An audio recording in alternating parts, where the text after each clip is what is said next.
Guitar Collector Guy presents me purchasing on Reverb a 2008 Fender USA Telecaster. I evaluate it and then I do setup. I recently did several videos on purchasing a Stratocaster on eBay, and so I decided to do a Telecaster purchase on Reverb. And Reverb is a great site for purchasing guitars and other instruments, but hey, I only focus on buying guitars. So I wanted a Telecaster, and I wanted to do the same thing where I set a budget for myself of $1,000. Problem was there really weren't a lot of models at $1,000 or less that I would buy on Reverb, and so I decided to see if I could find a guitar for, let's say, like $1,100, and if I could bargain them down to basically $1,000, I'd be within my budget. I found 2008 two-color sunburst. I love this finish on any Fender guitar, and so I was looking at the pictures and kind of evaluating. This guitar looked like a pretty good candidate. Didn't have the original bridge on it. Came with a really nice Fender case and all of the case candy, and the pictures and everything looked great. There was literally this picture which showed a few dings on it, so it was in really good shape. So I offered $1,000. About 3 hours later, I got notification that he really couldn't take anything less than the $1,100. And to be honest with you, by this point, I really wanted the guitar, so I decided to go ahead and accept it. So the guitar showed up. I had also ordered a set of vintage tuning pegs for it that I was going to replace, as well as I was really happy to see that he had included the original bridge that he had replaced, and it was a standard American standard 6-saddle bridge. And so I tried to do setup on the guitar using the 3-saddle bridge, and the saddles were huge. I was really having a difficult time setting string height for me. And so I had a suspicion that I'd be able to set the correct string height to me by basically putting the original bridge back on. And so I decided that these are the two things that I would do to this guitar. I'd take the old strings off, replace the tuning pegs, and then replace and put on the original 6-saddle bridge that was on the guitar before.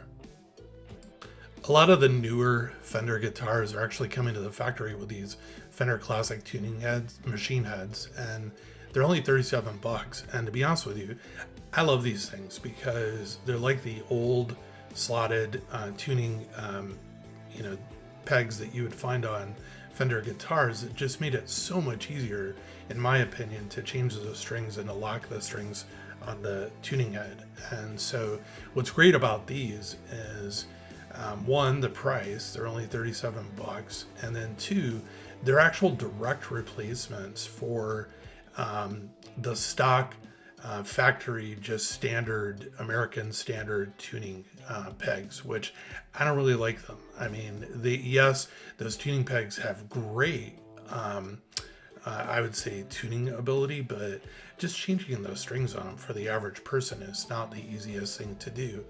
So you can see here, this is a picture of the original tuning peg, and they have what they call the two, basically the two little pegs that come out of them that fit each of them into the back of the headstock of the guitar.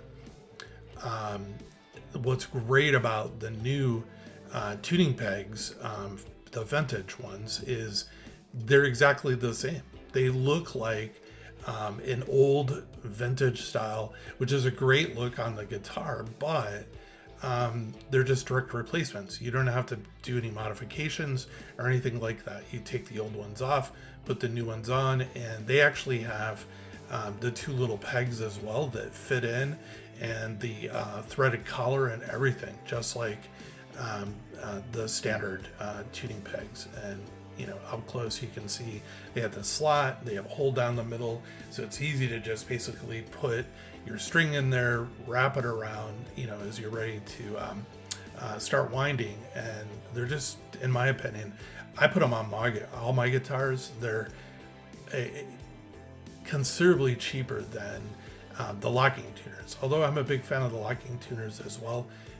You can see here the two little pegs, so I mean they literally are direct replacements, and they're fairly quality little tuner and give a great look to your guitar.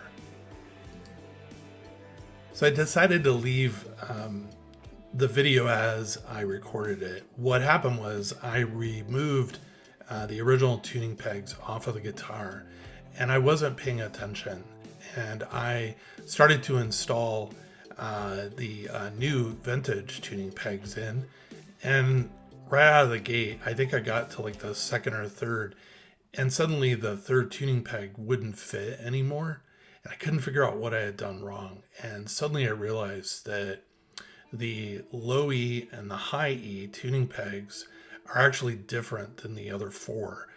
They have these little border thing that tells you that this is used for this, the low E, and this one's used for the high E. And at the end of me installing, I turn it over and I point them out and actually show them. And so I went through, and you can see I've already made the mistake. If you take a look here, you'll see that it's square, and laying on my bench right there is the little one with the little kind of fancy border that I should have put in its place. So I went through, I did like the first three, and then I ended up having to stop and take the tuning peg out of the low E and replace it with the correct tuning peg, and then I was good after that. So another thing to note about these is all the tuning pegs are exactly the same height. They're not staggered in height like some of the locking tuners are, where the three low strings and the three high strings will actually be different heights. And so the only thing you have to pay attention to, like I said, is make sure the little end borders go on the low E and the high E strings. Otherwise, these things literally only take about a minute or two. Well, actually, that's an exaggeration. A few minutes to replace, and even longer when you're like me and you do it wrong the first time.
And here's the finished job. And see, I'm pointing, that's the low E, that's the high E, and they are actually different.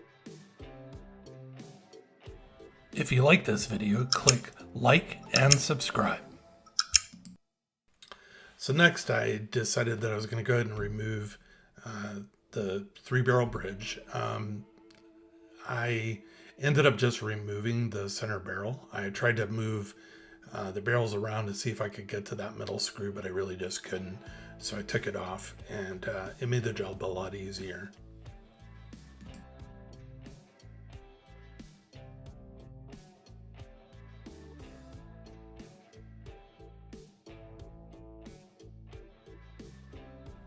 So this bridge was held into the body of the guitar with 3 screws, and all you have to do is just basically remove those and then take the 3 screws out of the pickup, and the guitar bridge comes right off.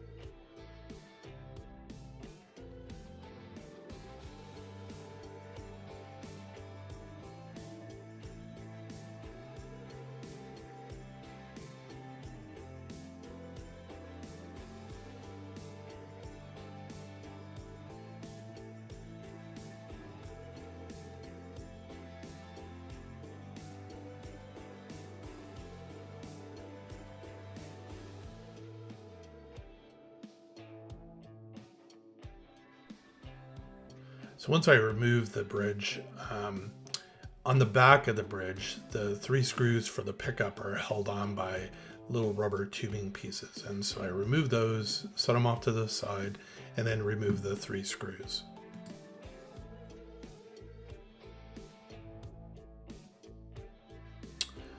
So the original bridge that was on the guitar actually has the 3 large screws, but also then has 2 small screws at the top, as well as then the 3 screws for the pickup.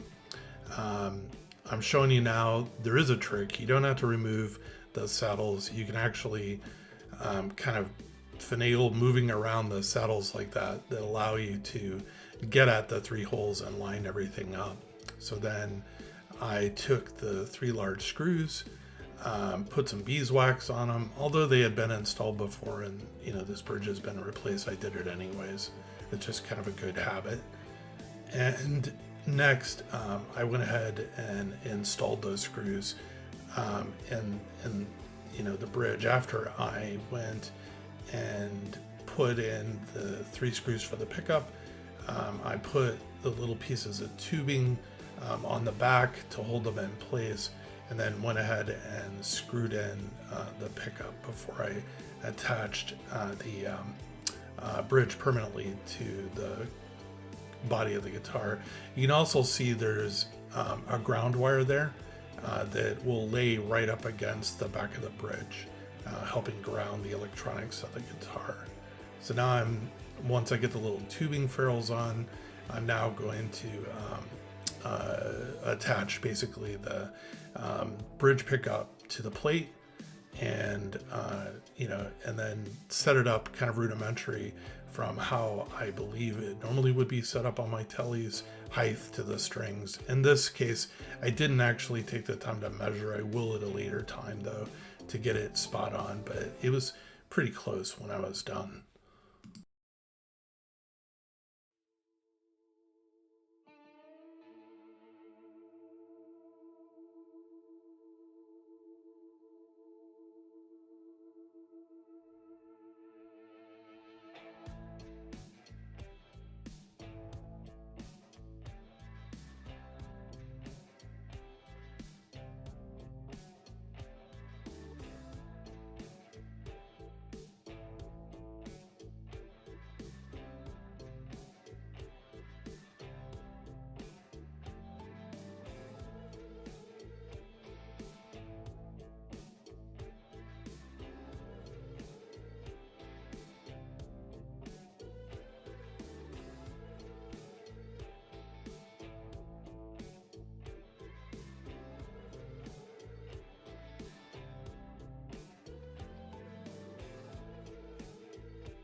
So I started to thread in the top 2 small screws in, and then I also then went and put in the outer screws.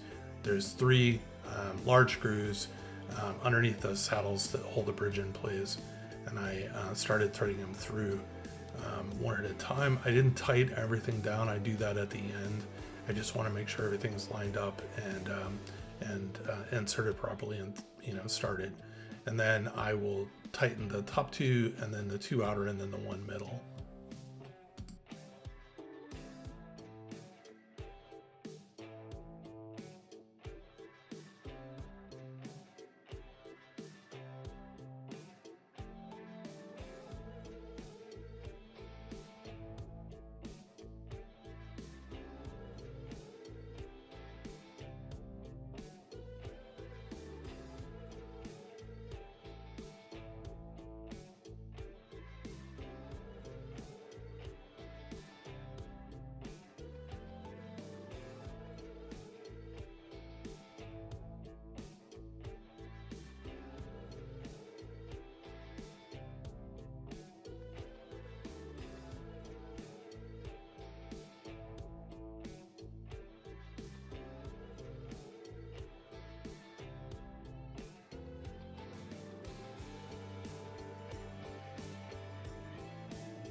Next, now that the bridge is reinstalled, I went ahead and put on a new set of strings on the guitar.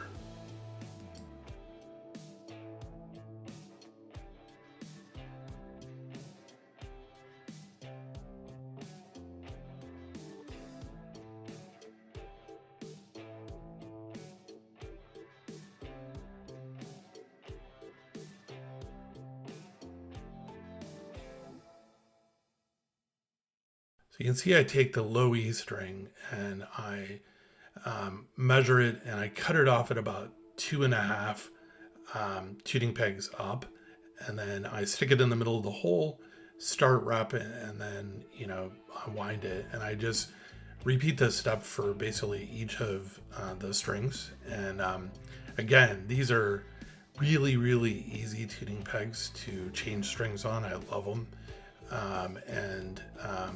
I highly recommend these on your guitars.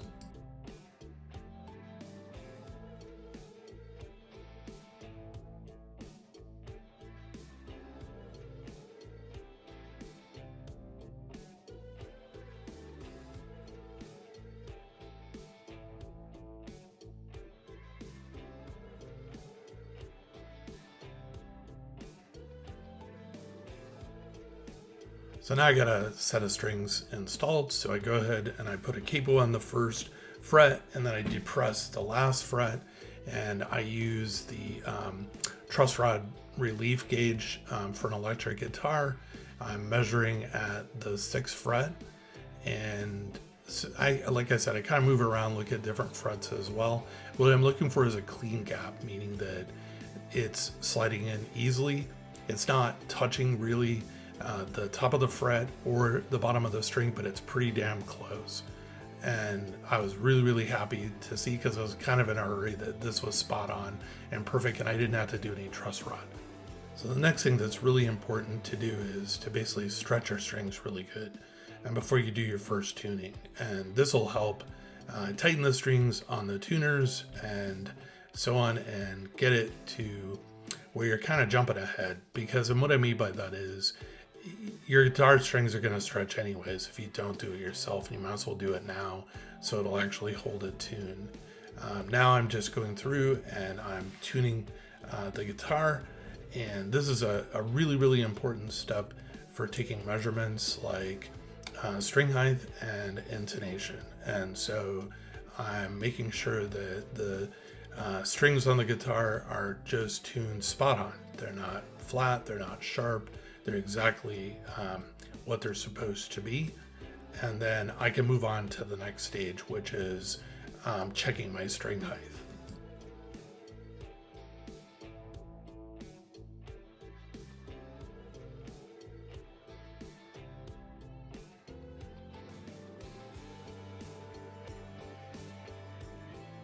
Adjusting string height is something that's different for every single person. I like low to medium, which is for the low strings is about 1.50, and the high E is 1.25. And so I'm using a wrench to adjust the height of the saddles here, and they were really, really high, and at least for me. And it would make it difficult for me to play the guitar if they were sitting as high as they were. So it took quite a bit for me to, finally I just actually kind of dropped them down quite a bit to bring them in exact measurement on the 12th fret as I wanted them to be. And after a few minutes of back and forth and so on, I finally got all 6 strings at the height that I wanted. So the E, A, and D strings, the low strings I had right on at 1.50, and then G, B, and E, the 3 high strings, I had set at 1.25 on the bridge height and saddle height. And what's great about it is now the guitar height will be perfect for me to play, and easier to play, and that's my choice. You know, if you like your action lower, you like your action a little bit higher, it is a preference in how you play and what you do.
So between each measurement, so going from, I just set my string height, it's really important then to tune the guitar accurately again, so I can move on next to measure and adjust the intonation. And so again, really, really important. You see that throughout this video multiple times where I'm actually tuning the guitar so I can do accurate measurement and adjust for different things that I'm looking to adjust.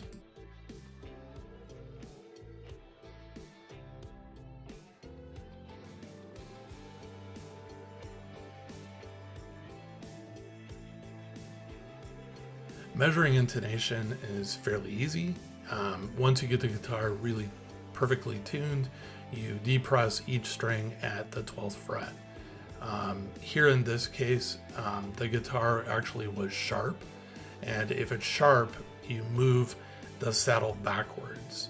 until you get it where when this string is played open and the 12th fret is pressed are both spot on. You know, in this case, the low E string, they're both E. Not E flat, not E sharp, they're both E. And you do this then for each string. And so the rule of thumb is if it's flat, the saddle moves forward. If it's sharp, the saddle moves back. And I did this for each of the 6 strings. And I'm tuning after I adjust the saddle and then testing again to see is it actually, you know, where it's supposed to be after I made the change.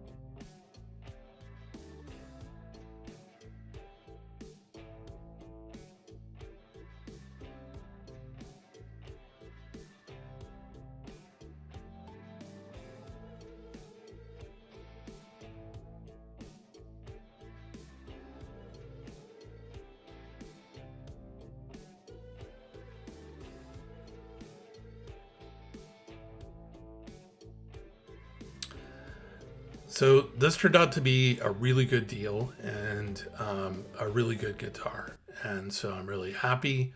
Kind of the pat of approval there on the pickguard. Next, I'll do a video of me actually playing this guitar. If you like this video, click like and subscribe. Thank you as always for watching my videos, my channel's videos. I really enjoy doing this. I enjoy having you along with me. Just thank you very much. I really appreciate it.